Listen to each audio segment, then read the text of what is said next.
L'EHPAD Soleil d'automne a fait son marché de Noël et dès l'entrée, nous étions dans l'ambiance des fêtes. Il fait pas très chaud, mais à l'intérieur, vous avez des marchands qui vous réchauffent. Vous avez un petit vin chaud, un chocolat chaud qui nous réchauffe bien, quelques marrons chauds que Alain nous vend 1,50 €. C'est pas cher et c'est très bon pour l'association à vie. Je vous présente, bien que tout le monde la connaisse, je vous présente Véronique, qui est une des infirmières de l'établissement. Et cette année, on a le plaisir d'avoir les talents de son beau-père qui nous a confectionné des animaux en bois que vous pouvez voir ici sur le côté de l'établissement.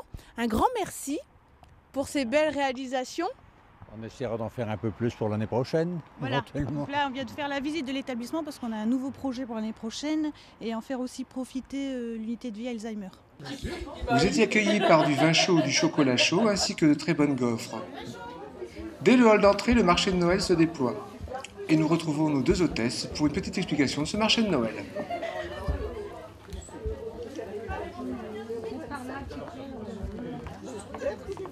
Alors nous avons sollicité plusieurs commerçants. Cette année, il y a beaucoup de nouveaux commerçants pour venir exposer leurs produits.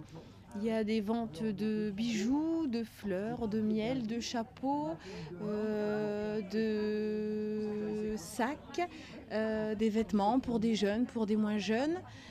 Également des associations de couture, de Saint-Laurent-Blangy, de Reux.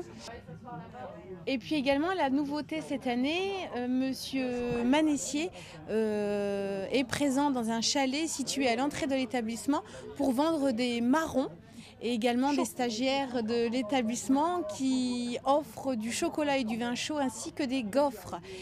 Et la nouveauté, c'est quand même cette année, il y a des enfants de résidents qui vendent des tableaux, des habits, des bijoux, mais directement les enfants des résidents, des collègues.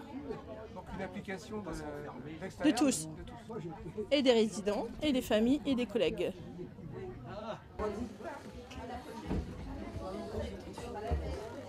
Petit tablier, tout ça, je faisais tout ça moi pour mon club.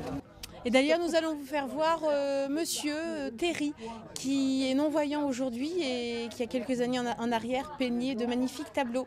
Je suis né dans une famille où il y avait sept garçons et une fille.